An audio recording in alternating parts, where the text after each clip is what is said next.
So when we had the opportunity to go see to have the confined sword experience, it was nice to see and hear actually about the story of the sword and how it got to the ground, and I guess the mysteries that also form part of the formation of the Ashanti Kingdom.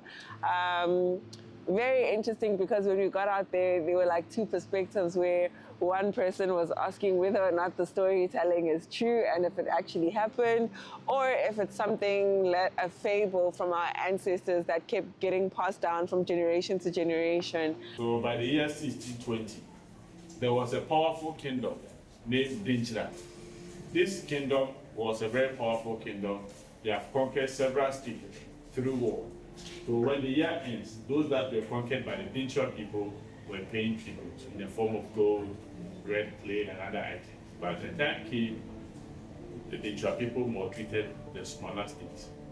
So some of the leaders decided to come together and fight for their independence. Where we are now used to be the place of meeting. So they used to use this place as the meeting ground. And during that time, this place wasn't a hospital, it was a forest. So the leaders of the state cleared a portion of the forest and used as the meeting ground. So they were discussing how they can build the union and fight for their independence. Among them was a priest named confined. So this man was a spiritual person.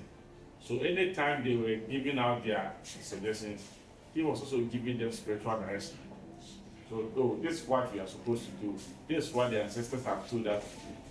So confined said that for us to unite, we should all bring our black stools.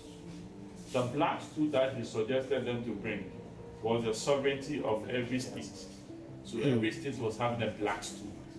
So on the wall displays what we call black stool. The black stool. So this picture that you're seeing here is what we call the black stool. But these stools are for our guests to know how black stools, because sometimes people don't know what it means. Black stool. When you talk about black stool, this is what we call the black stool. The ones that you are sitting on are called white stool. White stool. So the black stools that were asked to be brought was their sovereignty. So every state was having a black stool. So all the states, they were in about 11. They brought their black stools. So when the stools were brought, the stools were buried here. And the stools were buried. So they dig a hole and put the stone in a circular hole. But what is buried? Yes, why buried to end the old era? Because at first every state was having its own. So if we have agreed to come together, we should all abandon our black stools and choose one leader. So all the stools were buried here.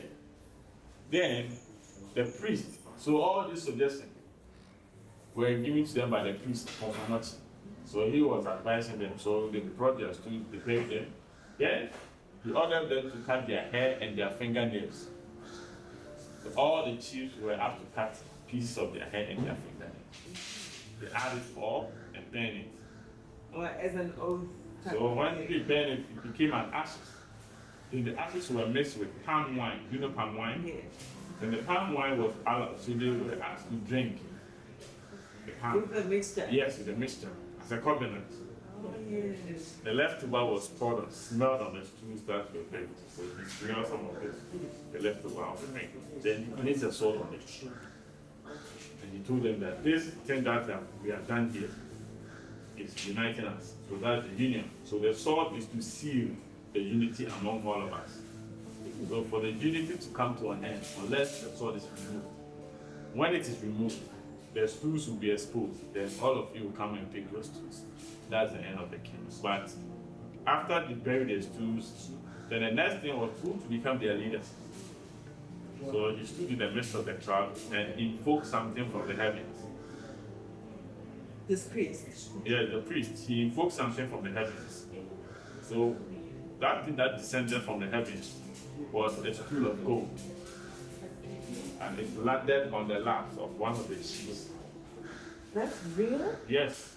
And it became the first king of Ashanti.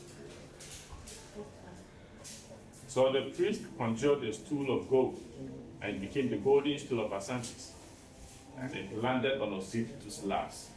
And he told them that now all of us are going to serve the golden stool. So the one that the golden stool landed on his laps is the one going to be our leader, our king, and we are going to accord him with the highest honor and respect. But we are supposed to protect the golden stool because that's the embodiment, the soul, and the continuity among all of us. And if you don't protect the stool and the stool is taken away from us, the sword will come out, and that's going to be the end of it.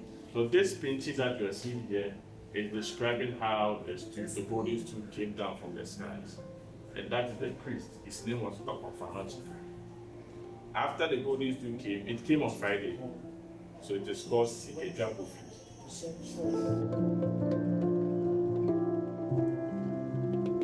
Golden stool came down. And the sword has been placed on the ground. Then he told them this place will heal a lot of people. Oh, that's the hospital came. Yeah, so 1954 they built a hospital here. Hey. That's interesting. Several attempts have been made to remove the sword. Yeah. Muhammad Ali is one of the most famous people who have tried this sword. Okay. But he couldn't. But it is there for the unity of Ashanti, so you can't remove it. Sounds like a folklore, but it's so real. Yes. So it's not like a myth. It's not like what they say, but it happened because this is an evidence. So this sword is an evidence for us to know that truly what we are saying is true.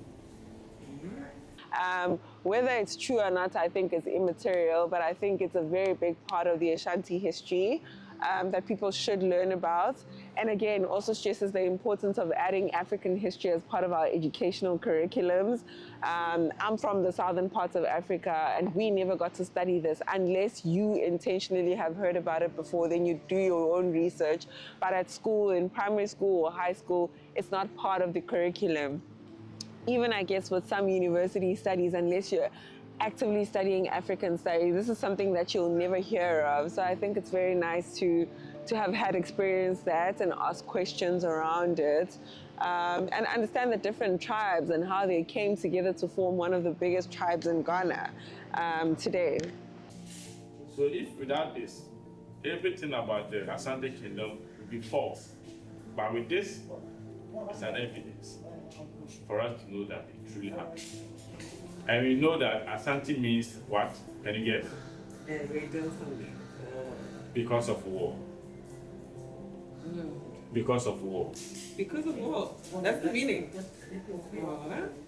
Then when someone says Ashanti. Oh. Ashanti. Asa is a key word for war. So Ashanti literally because of war. So that is it Ashanti? Ashanti war. So we came together because of war. And this is the king's tool. No one is allowed to sit on it. And if you sit, what happens? We don't allow people to sit, so that's why I told you not to sit on it. Yeah, what happens? I'm curious. Just that we don't allow people to sit on it, so just take it like that. All right, let's see the soup. Yes. It is here, but we have a small one here for how it is playing. All right, this is how the sword looks like. This is the sword. This is the sword, but this one is just a small one. What you are seeing here, compared to this, you can see the difference. This one is very big. This is the small one. But we want our guests to know how it looks like. So the blade is deep underneath the ground. The bottles that you see when they come, they are 11. We use 11 bottles to represent the 11 stools that they buried. And also we use it for libation. The names as well. The bottle is a brand of a thing called schnapps. So the schnapps are normally used by the traditional people for praying. The black soil for the this is the picture of the golden stool.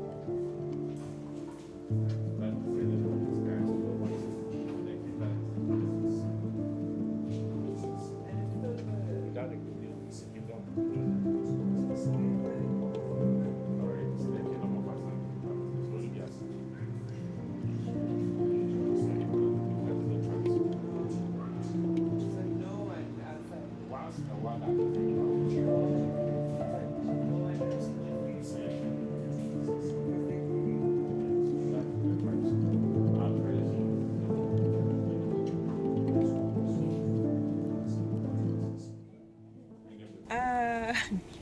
Interesting um, history of the Akan people, right? Um, I think for me, the one thing that was very great to hear about was the story of how the Golden Stool landed in this part of is it Amasi? Kumasi. Kumasi, pardon me. Yes. It feels like it's a fable where, it's also, I guess, the contrast between the reliance of, spiritual healers or spiritual priests in terms of the just natural working of a society or a community, essentially. And I think he was very pivotal in the creation of this tribe specifically, well, the group, the Akan people, with its multiple tribes. But I think it was very educational. So seeing the sword and how big it is when you're told the story and you're sitting down and you haven't witnessed it yet, and then you actually get to see the size of the sword, then you realize that, how is it even possible that someone can do what they've done in terms of sticking a sword in the ground and then having so many people attempt to take it out. And obviously the story of Muhammad Ali being a person in the 60s to kind of like attempt to take out the sword and failing within 5 minutes. But he was described as the world's strongest man, which is quite interesting. So I think it was very, I enjoyed learning about the Akan people. And again, it ties again to the whole community, which was very insightful. A lot of information that I did not know. So, yeah, I'm really grateful to be here. Um, then we had an opportunity to go to the Mayshire Palace, and upon entry, actually, into that palace, um, you got to see beautiful willow tree. And one of the things that we wanted to think about or to like discover is try and understand that what is the different kingdoms that exist, and when you look at the royal family, like what are the processes around that? How was it like in generations? Who was the first person to do what, etc. So it's just understanding the history there. And then when you go into the actual museum there, it's beautiful because you see life-size statue of the different members of the royal family, and they're so life-size to an extent that you think it's like the actual person if you didn't know that it was a statue. So going through that and seeing that and learning about the history was very, very nice. I think that was definitely one of my favorite parts of the trip as well, because it's like, because if like, and you've seen on social media how Ghanaian funerals work and how they commemorate the person who has passed on. If you look at the sculptures, you're like, these are some of probably one of the world's most beautiful and most talented sculptors that you can find ever. Like the detail from the hair to the fingernails to the height and to the posture of how the people are sitting is insane. And when you actually go through the museum, there's a lot of pieces that are still existing that were used back then, whether it's like 20 years ago or 30 years ago, whether it's like a fan or a specific fridge or the first television that was there, and the different chairs that they use as well. And then when you look at the offices, you look at the telephone, the design, it's just insane of how much of old culture is still being preserved within the museum. So it was a nice experience. And even and when you are walking through the museum, you're definitely told to not film anything at all. Which is very interesting because if it's a place like that, you'd want a lot of people to kind of like take pictures, etc. But I guess I understand, because if everybody's allowed to film, then people won't find the need to go to the museum anymore. So it kind of makes sense. And then there was also like beautiful gold pieces, original gold pieces, because again, Ghana is known as a place where gold was very predominant. Well, it still is predominant to this day. So having to see what the royal family from a black people perspective still get to wear from a gold point of view is very nice to see, because usually gold is something that you see with royalty outside of Africa, etc. But here, it's like they still wear the gold pieces today. So yeah, it's a preservation thing. You're not allowed to film, you're not allowed to record. You can ask questions though, which is nice. Arrested to know what happened. So this one is like traditional history. Oh, $450 for wow. Proverbs of the Academy. Imagine if we did a series on our thingy on our Instagram. We choose our favorite ones every day. Shackles in darkness. What is this one? Where did you get this one? Oh, there. Images of Ghana. This has that. This one? No, this picture is the Golden Stool. But I'm saying Ashanti history. Hey, I know. But this one is the one that I think. Masters. I'm gonna read about it. I'm trying to send a picture to my husband to beg. To say it. I'm trying to. Let's see if you're Ghanaian. Are you Ghanaian or not? What does this mean? It means love. When the Eden cross symbol, it means love. Ah, cute. Let me test you with another one. This one. It means slippers. Ah, you don't know. I've cut you out. It's not a symbol though. Is it? Yeah. But there's one here that I saw. Let me find a tough one for you. This one. This one is a symbol, isn't it? I'm lost. Yeah, it is. What is the meaning? What is the meaning? Yes. What does the meaning of this?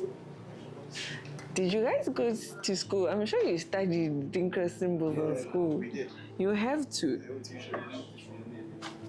They didn't teach you anything. This is fun though.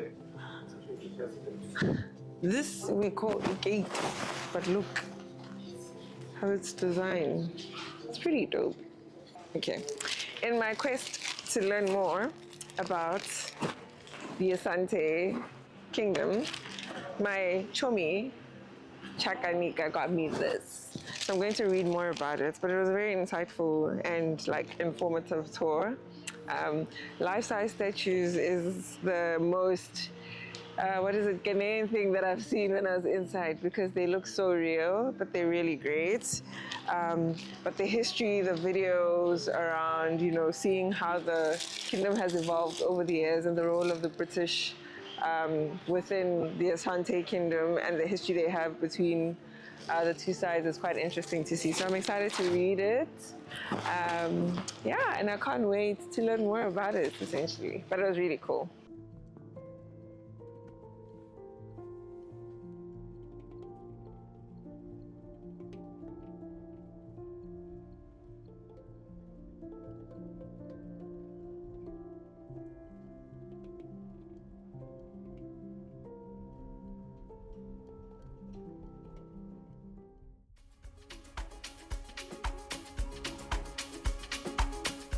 So we get to the Lemon Tree Resort. Now, I've been to a number of resorts before, so I was quite excited to see the beach in Ghana for the first time, right?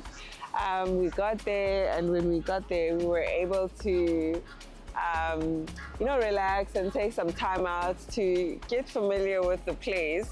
And we decided that, let's go get dinner, right? But when we get to dinner, it's beautiful because we didn't know that there was a celebration of some sort.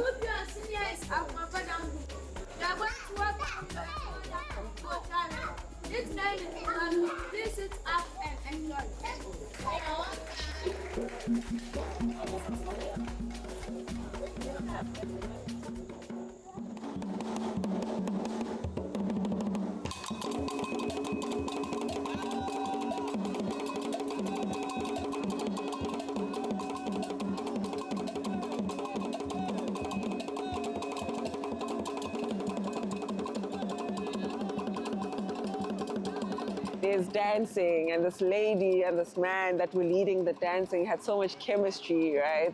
Beautiful drum beats, the kids are dancing, there's smiles on everyone's faces, and we're ordering food and just waiting, and everyone is just soaking in that experience, right? Then they get to call us up to go and do some dancing. Now, if you know me, I'm a little bit shy and I hate dancing in front of people. But I think the space was so nice because no one was judgmental or watching what any other person was doing. So we kind of like all formed a group to go dance in the front. Freestyle. Okay. Please, there is a moment saying that if you have legs, it means you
So everyone is enjoying that moment, and we're doing all of that, and then there's like the dancing, and then someone's birthday actually happens to pop up.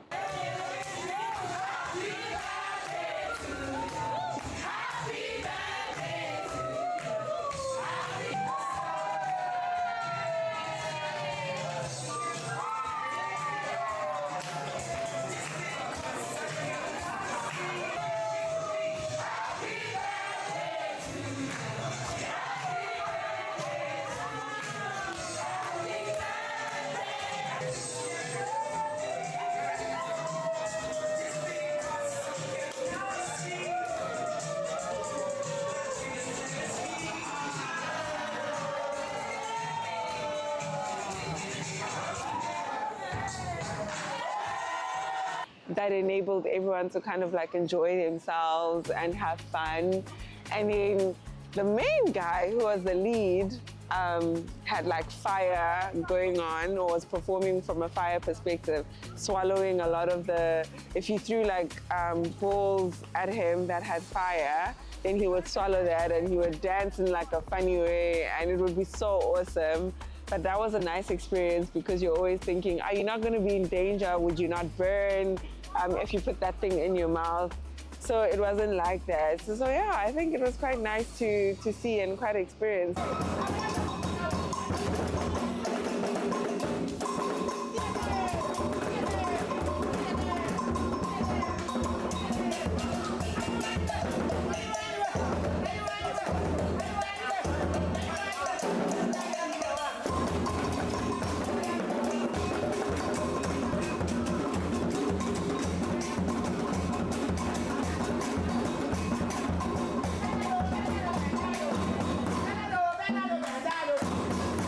But yeah, that resort for me was very nice. I think by the time we left dinner, we had an experience that was so impromptu and unexpected, but very memorable, which was nice.